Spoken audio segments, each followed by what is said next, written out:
I was 32 years old when a simple spit test shattered everything I thought I knew about my family, revealing a secret that had been buried for over 3 decades. Growing up, I was always Daddy's little girl. My father, Robert, was this larger-than-life figure who could fix anything with his hands and solve any problem with his quiet wisdom.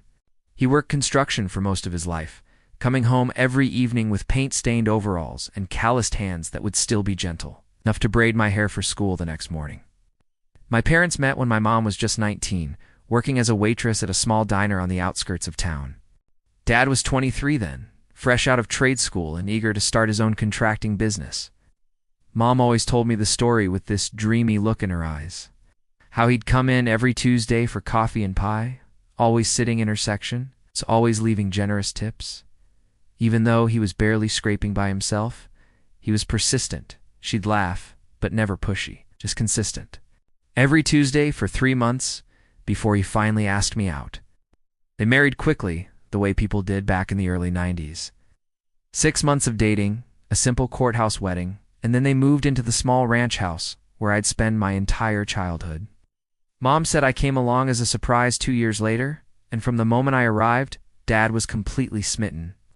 I have vivid memories of being maybe 4 or 5, sitting on Dad's shoulders as he walked through hardware stores, him explaining the difference between different types of screws, like it was the most important knowledge in the world. He'd let me help with his weekend projects, giving me my own toy tool set so I could hammer away at scraps of wood while he built our deck or fixed the kitchen cabinets. "You're my little apprentice," he'd say. And I wore that title like a badge of honor. Dad wasn't the most emotionally expressive man, but his love showed in 1,000 small ways. He never missed a school play, even when it meant leaving work early and losing pay. He taught me how to change a tire when I turned 16, standing patiently in the driveway for 2 hours while I fumbled with the jack. When I went through my awkward teenage phase and started dyeing my hair black and wearing too much eyeliner, he never said a word, just started leaving little notes in my lunch bag telling me I was beautiful. The thing is, I looked nothing like him. Dad had this classic Irish complexion, pale skin that burned easily, bright blue eyes, and hair that had been strawberry blonde before it went gray.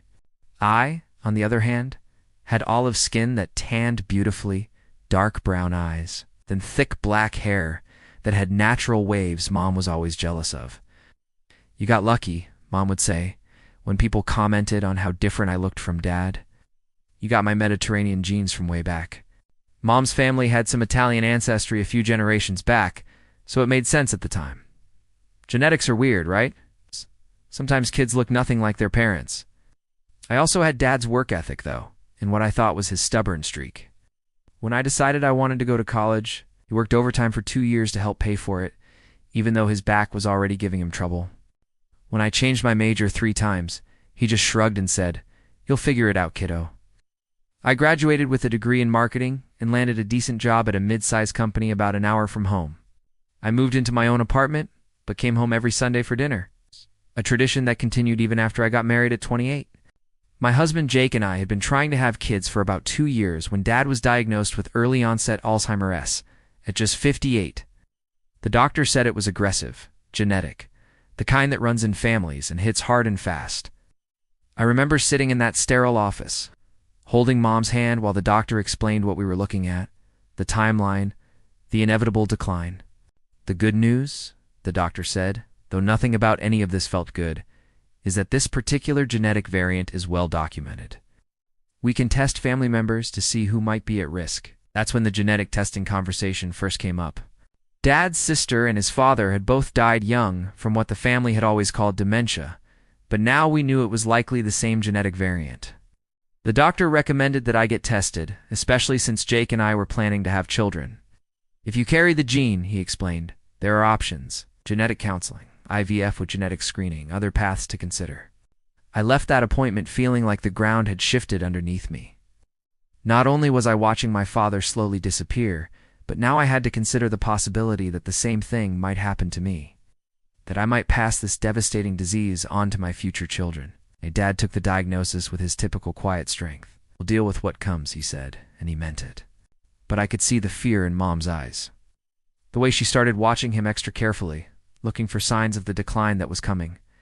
That's when Jake suggested we do the genetic testing sooner rather than later. Whatever the results are, he said, we'll figure it out together. But at least we'll know what we're dealing with. I agreed, thinking the test would either give us peace of mind or help us plan for a difficult future. I never imagined it would reveal that everything I thought I knew about my past was a lie.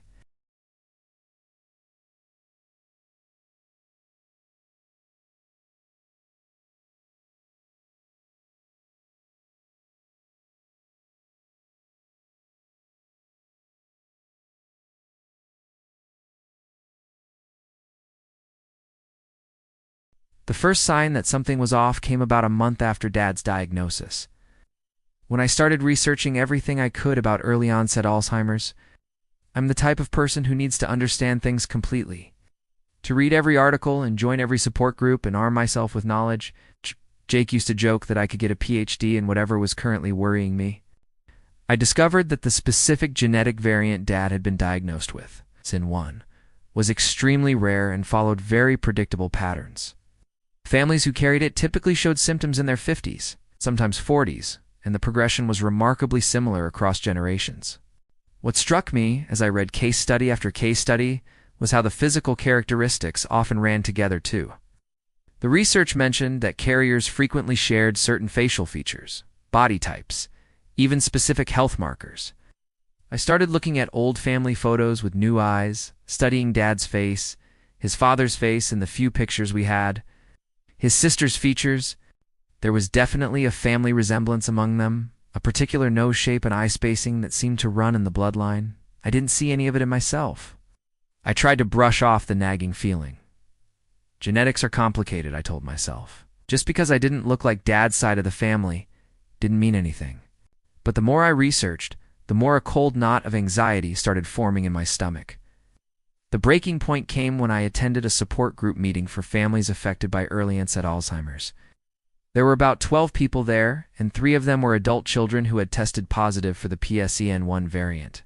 What struck me immediately was how much they all looked like their affected parents. Not identical, but you could definitely see the family connections, the shared features that seemed to travel alongside the genetic mutation.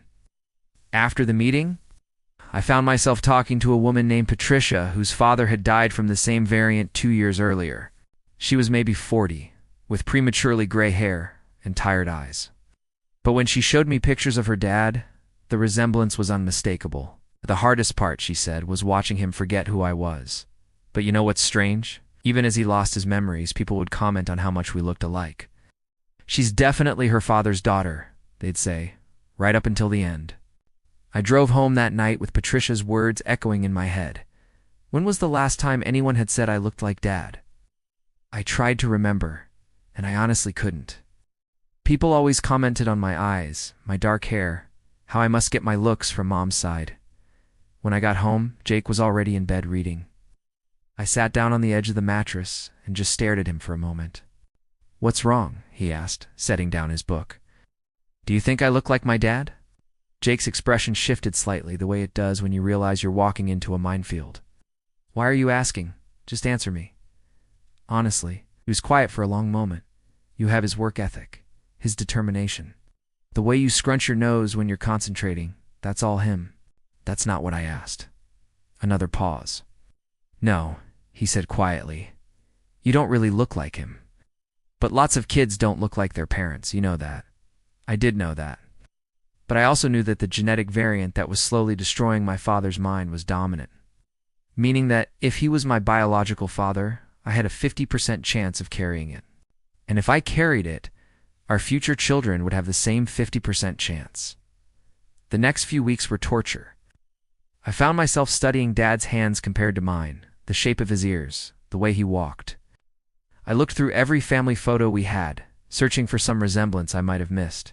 I even drove to the cemetery where his father was buried, staring at the old photographs on the headstone, looking for any trace of myself in that weathered face. Nothing. Meanwhile, Dad was starting to show the early signs of decline. Forgot where he put his keys more often, lost track of conversations mid-sentence, got confused about what day it was. Watching him fade away while simultaneously questioning whether he was even my biological father felt like the cruelest kind of torture. Mom seemed to sense my distress, but when she asked what was wrong, I couldn't bring myself to voice my suspicions. How do you ask your mother if she cheated on your father 33 years ago? How do you question the foundation of your entire family when everyone is already dealing with such devastating news? Instead, I threw myself into research about genetic testing. I learned about paternity tests, about the different types of DNA analysis available, about how accurate modern testing had become. I discovered that you could order tests online, that results could be available in just a few days, that the process was simple and private. But I also learned about the emotional wreckage these tests could leave behind. I read forums full of people whose lives had been turned upside down by unexpected results, families torn apart by decades-old secrets, children who discovered their entire identities had been built on lies. The logical part of my brain kept insisting that I was being paranoid, that grief and stress were making me see problems where none existed. But the doubt had taken root, and it was growing stronger every day. Finally, Jake confronted me about my behavior. "You've been different for weeks," he said, distant. "What's going on?" I broke down and told him everything. My fears about the genetic variant, my growing suspicions about paternity. The way I could unshake the feeling that something fundamental about my family wasn't what it seemed. Jake listened without judgment, and when I finished, he was quiet for a long time. "So what do you want to do?" he finally asked.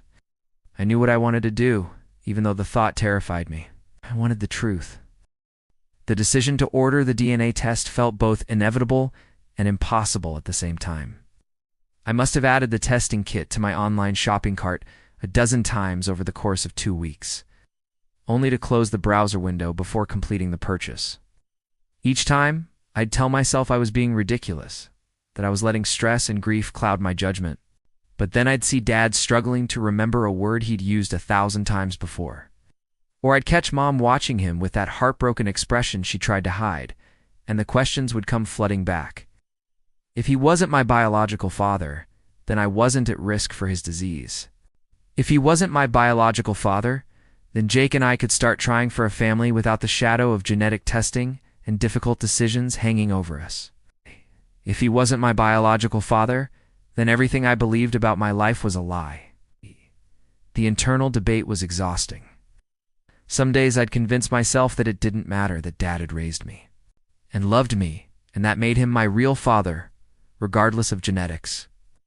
Other days, the not knowing felt like it was eating me alive from the inside. Jake tried to be supportive, but I could tell he was worried about me. I'd catch him watching me sometimes with this concerned expression, like he was afraid I might break. Maybe I was afraid of that too. The turning point came during one of our regular Sunday dinners at my parents' house. Dad was having a particularly bad day, getting agitated when he couldn't remember the name of his old business partner, snapping at Mom when she tried to help him find the right words. It was painful to watch, this proud man who had always been so capable and strong, struggling with something as basic as a conversation. After dinner, while Mom was cleaning up, Dad and I sat on the back porch like we used to when I was a kid. The sun was setting, painting the sky in shades of orange and pink, and for a moment he seemed more like himself. "I'm scared," he said suddenly, and it was the first time he'd admitted that out loud. I took his hand, surprised by how frail it felt. When had his hands gotten so thin? I know, Dad. "Not for me," he said, looking directly at me with more clarity than I'd seen from him in weeks. "For you. This thing I have, if you have it too. ... He trailed off, shaking his head. "Dad, we don't know if I have it. The genetic testing will tell us." He was quiet for a moment, staring out at the yard he'd maintained so meticulously for 30 years. "I just want you to be happy, kiddo. I want you to have babies and not have to worry about this curse following you around." The word curse hit me like a physical blow. That's exactly what it felt like. This genetic time bomb that might be ticking away inside me. But as I sat there holding his hand, I realized that my fear wasn't just about the disease anymore. It was about the possibility that this man, who loved me so completely and who I loved so desperately in return, might not actually be my father. That night, I finally told Jake what I'd been thinking. "I need to know," I said. "Not just about the Alzheimer's gene, but about paternity. I can't shake this feeling, and it's driving me crazy." Jake was quiet for a long time, and I could practically see him weighing his words carefully. "Are you sure you want to know?" he asked finally. "'Cause some things, once you know them, you can't unknow them." "I'm already living with not knowing," I replied. "And it's torture. At least if I know the truth, whatever it is, I can figure out how to deal with it." The next morning, I ordered 2 DNA testing kits online. One for me and one for Dad. I told myself I'd figure out how to get his sample later. Maybe ask Mom to help. Maybe just be honest with them about what I was doing. But when the package arrived 3 days later, I lost my nerve completely. The kits sat on my kitchen counter for a week while I worked up the courage to use them. Every day I'd walk past them, and every day I'd find another reason to wait. Maybe I should talk to a genetic counselor first. Maybe I should discuss it with my parents. Maybe I should just throw the whole thing away and pretend I'd never had these doubts. It was Jake who finally pushed me to act. "Look," he said one evening, finding me staring at the unopened kits again. "You're miserable. You're not sleeping, you're barely eating, and you're making yourself sick with worry. Either use the tests or throw them away, but stop torturing yourself." He was right. The uncertainty was consuming me, affecting every aspect of my life. I was distracted at work, short-tempered with friends, and I could feel the stress starting to impact my relationship with Jake, too. That Saturday morning, while Jake was at the gym, I finally opened the first kit. The instructions were simple.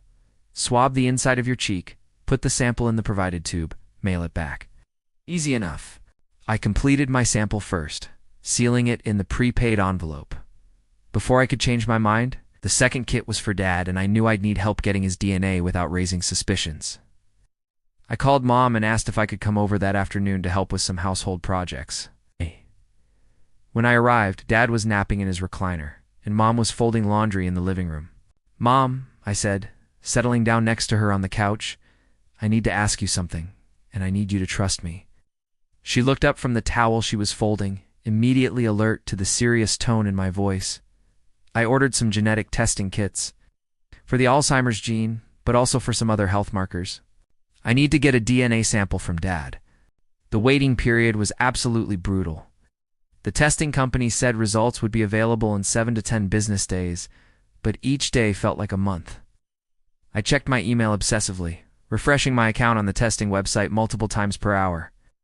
Jake tried to distract me with movies and dinner dates, but I was completely preoccupied. To make matters worse, Dad had a particularly difficult week, got lost driving to the grocery store, a route he'd taken thousands of times, and had to call Mom to come find him. He also had his first real episode of not recognizing someone he'd known for years, staring blankly at our neighbor Tom when he stopped by to borrow a ladder. Watching Dad's decline, while waiting for results that might reveal he was unactually my father, felt surreal, like living in 2 different realities at once. In one reality, I was a daughter, watching her beloved father disappear piece by piece. In the other, I was potentially an outsider looking in on someone else's family tragedy. On day 9, while I was at work trying to focus on a marketing presentation, my phone buzzed with an email notification. "Your DNA results are ready." My hands literally shook as I closed my laptop and told my supervisor I was feeling sick and needed to go home. I drove straight to Jake's office instead. There was no way I was going to look at these results alone. Jake took one look at my face and told his assistant he was leaving early. We drove home in silence, both of us understanding that whatever we were about to learn would change everything. At home, I sat at our kitchen table with my laptop. While Jake made coffee neither of us would drink. The login page for the testing website seemed to take forever to load, and when it finally did, my fingers fumbled on the keyboard as I entered my password. "Do you want me to look first?" Jake asked, standing behind my chair with his hands on my shoulders. "No," I said, though my voice came out as barely a whisper.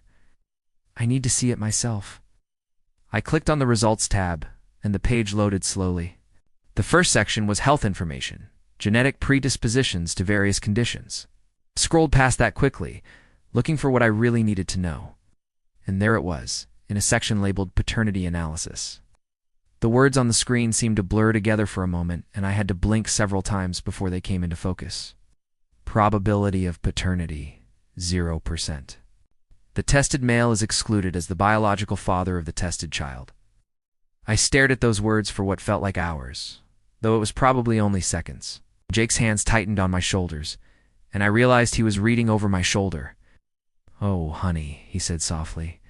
I scrolled down further, looking for more information, some kind of mistake or explanation. But the science was clear and unambiguous. Dad's DNA and my DNA showed no parent-child relationship. We weren't even distantly related. The room felt like it was spinning. I pushed back from the table so quickly that my chair toppled over, and I barely made it to the bathroom before I threw up. Jake found me there a few minutes later, sitting on the bathroom floor with my back against the tub, staring at nothing. "I don't understand," I said, though of course I did understand. Results were perfectly clear. How is this possible? Jake sat down on the floor next to me, pulling me against his side. "I'm so sorry, baby. I'm so sorry." But the shock was quickly giving way to a different emotion. Anger. Pure, blazing fury at the lie I'd been living my entire life. At Mom for keeping this secret. At Dad for not knowing. At myself for suspecting and then having those suspicions confirmed in the most brutal way possible. "My whole life is a lie," I said, and as the words came out of my mouth, the full weight of what I'd discovered hit me. Everything I thought I knew about myself, about my family, about where I come from, it's all fake. Jake held me while I cried, great gasping sobs that seemed to come from somewhere deep in my chest. I cried for the father I thought I had, the man who was dying without ever knowing I wasn't his biological child. For the mother who had been carrying this secret for 33 years. But mostly, I cried for myself. For the woman who had just discovered that her entire identity was built on a foundation of lies. After what felt like hours, I finally stopped crying and started thinking more clearly. The anger was still there, burning hot and bright, but now it had a target. "I need to talk to Mom," I said. Jake looked concerned. "Are you sure? Maybe you should wait, process this first." "No," I said, standing up and walking back to the kitchen where my laptop was still displaying those devastating results. I've been processing doubt and suspicion for weeks. Now I need answers. I called Mom and told her I needed to come over right away, that it was important. "Is everything okay?" she asked, and I almost laughed at the question. "I'll be there in 20 minutes, I said, instead. The drive to my parents' house felt like the longest 20 minutes of my life. Jake offered to come with me, but I knew this was something I had to do alone. This conversation was 33 years overdue, and it was time for the truth. When I pulled into the driveway, I could see Mom watching for me through the front window. She opened the door before I could knock, her face already creased with worry. "Where's Dad?" I asked. "Taking a nap. What's wrong? You look terrible?" I walked past her into the living room, the same living room where I'd spent countless hours as a child, playing with toys on the carpet, doing homework at the coffee table, watching movies with the man I'd thought was my father. "We need to talk," I said, turning to face her. "And you need to tell me the truth this time."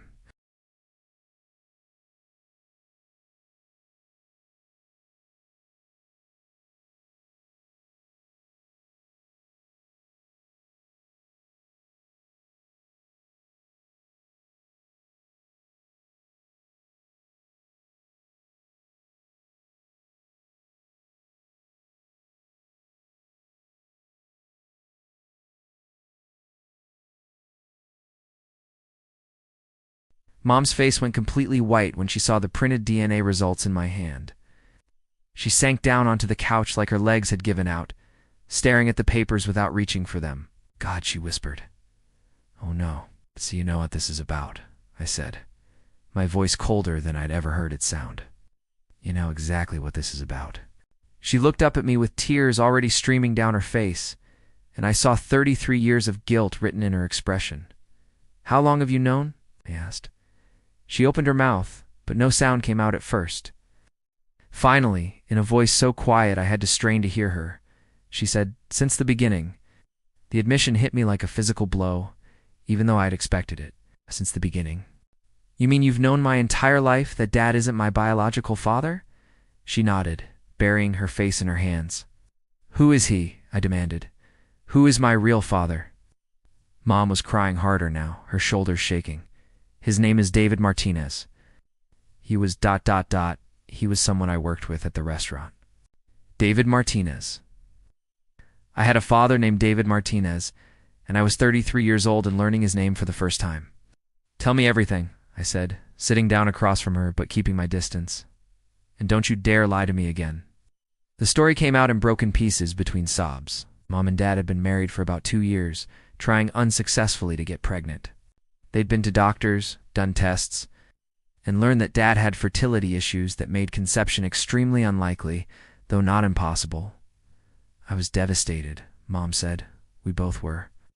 I wanted a baby so badly, and the doctors said it might never happen. Around that time, she'd started working extra shifts at the restaurant to pay for fertility treatments. David Martinez was the night manager, a few years older than her, married with 2 kids of his own. It wasn't planned, she said, looking up at me with desperate eyes. It was just one time. I was working late, upset about another negative pregnancy test, and he was kind to me. It was stupid and wrong, and I regretted it immediately. But not enough to tell Dad the truth when you found out you were pregnant. She shook her head miserably. When I missed my period, I thought it was stress at first. By the time I realized I was pregnant, I had to make a choice. Tell your father that I'd cheated and destroy our marriage, or let him think the miracle he'd been praying for had finally happened. So you chose to lie? I chose to protect him, she said fiercely, showing the first flash of defiance since I'd arrived. Robert wanted a child more than anything in the world. I told him I was pregnant. I've never seen him so happy. How could I take that away from him? And David, my biological father? Did he know? Mom shook her head. I quit the restaurant right after I found out I was pregnant. David tried to call me a few times, but I never told him. As far as I know, he never knew about you. I stared at her, trying to process the magnitude of what she was telling me. So there's a man out there, my actual father, who has no idea I exist. Yes, and Dad has spent 33 years raising a child he thinks is his, never knowing that his wife cheated on him. Yes, the anger that had been simmering inside me finally boiled over. How could you do this to him? How could you do this to me? Do you have any idea what you've stolen from both of us? I was trying to protect both of you, Mom said, reaching for my hand. I pulled away sharply. Protect us. You built our entire family on a lie. Dad is upstairs dying, thinking he's passing his disease to his daughter, when I'm not even his daughter. And I've spent weeks terrified that I might have inherited a genetic condition that has nothing to do with me. I know, she whispered. I know, and I'm sorry. I wanted to tell you so many times, especially when you were little and people would comment on how different you looked. But the longer I waited, the harder it became. 33 years, Mom. You had 33 years to tell the truth. At that moment, we heard footsteps on the stairs. Dad appeared in the doorway, looking confused and slightly disoriented from his nap. What's going on? He asked, looking between Mom's tear-streaked face and my obvious distress. Why is everyone crying? Mom and I stared at each other in horror. This was not how I'd planned to have this conversation. Not with Dad in his current fragile state. It's nothing, honey, Mom said quickly, wiping her face. Just some family stuff we're working through. But Dad wasn't buying it. Despite his cognitive decline, he could still read the emotional temperature of a room. And right now, it was explosive. Family stuff about what? He asked, his voice getting agitated. What family stuff? I looked at Mom, who was shaking her head frantically, silently begging me not to say anything. But I was done with lies. Dad, I said, standing up and walking over to him. I need to tell you something important. No, Mom said sharply. Please don't. Dad looked back and forth between us, his confusion turning to fear. Tell me what? What's wrong? I took a deep breath, knowing that the next words out of my mouth would change all of our lives forever. Dad, I took a DNA test for the Alzheimer's gene, but it also tests for paternity. I paused, watching his face, seeing the moment when understanding began to dawn. You're not my biological father. The silence that followed was deafening. Dad stared at me for a long moment, his expression cycling through confusion, comprehension, and finally, heartbreak. Then he turned to look at Mom, and I watched 31 years of marriage crumble in his eyes. Is it true? He asked her, his voice barely a whisper. Couldn't even speak. She just nodded, tears streaming down her face. Dad sat down heavily in his recliner, looking suddenly older than his 58 years. All this time, he said to himself. All this time.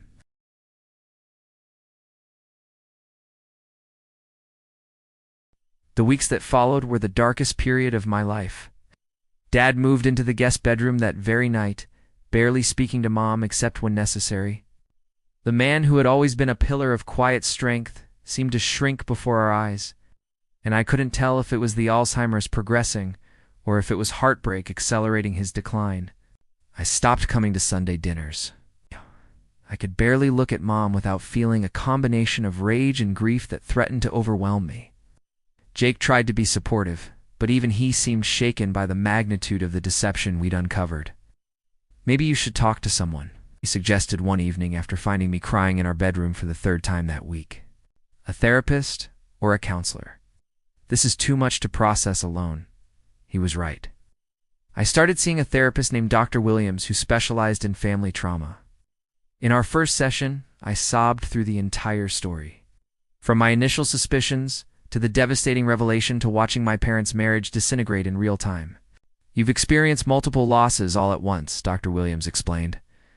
"You've lost your sense of identity, your trust in your mother, your relationship with your father as you knew it, and your understanding of your own history. It's natural to feel overwhelmed, but I feel guilty too," I admitted. "Dad is sick, and now, instead of focusing on caring for him, we're all dealing with this mess. And part of me wonders if I should have just kept my mouth shut, lived with the uncertainty." "Would you have been able to do that?" I thought about it honestly. No, the not knowing was eating me alive. Through therapy, I started to untangle my feelings about what I'd learned. The anger at Mom was still there, but it was complicated by understanding. She'd made a terrible choice as a young woman, and then spent 30 years trying to manage the consequences of that choice. It didn't excuse what she'd done, but it helped me see her as a flawed human being rather than a monster. My relationship with Dad was harder to navigate. He was still the man who had raised me, who had loved me unconditionally for 33 years. But he was also struggling with his own sense of betrayal and loss. All while dealing with a degenerative disease that was stealing his memories and his ability to process complex emotions. 3 weeks after the confrontation, he called me. "Can you come over?" he asked. "I want to talk to you." Just you. I found him in his workshop in the garage, the same place where he'd taught me to use tools and fix things when I was little. He was sitting on his old workbench holding a small wooden box I'd never seen before. "I made this for you when you were born," he said, handing it to me. "I was going to give it to you when you got married, but I forgot." Inside the box were dozens of little mementos. My hospital bracelet from when I was born, a lock of my hair from my first haircut, pictures of us together throughout my childhood, ticket stubs from movies we'd seen together. "You see this?" he said, pointing to a photo of me at maybe 5 years old, sitting on his shoulders at a construction site. "That day you told me you wanted to be a builder like me when you grew up. You said we could be partners." I was crying again, but this time the tears felt different, cleaner somehow. "Dad," I started, but he held up his hand. "Let me finish. I don't know how much longer I'll be able to say this clearly." He paused, gathering his thoughts. "You are my daughter. I don't care what any test says. I chose to be your father every day for 33 years, and I'd choose it again. Biology doesn't make a family. Love makes a family." "I'm so sorry this happened," I whispered. "I'm sorry I brought this test home. I'm sorry it's caused you so much pain." "I'm glad you did," he said, surprising me. "Not because I wanted to know, but because you needed to know, and you deserved to know the truth about where you came from." We talked for 2 more hours that day, about my childhood, about his fears for the future, about how much he loved me, regardless of genetics. When I finally left, I felt like I had my dad back, even knowing that our time was limited. That conversation gave me the strength to start rebuilding other relationships too. I began talking to Mom again, slowly and with clear boundaries, but talking nonetheless. She started therapy too, and gradually,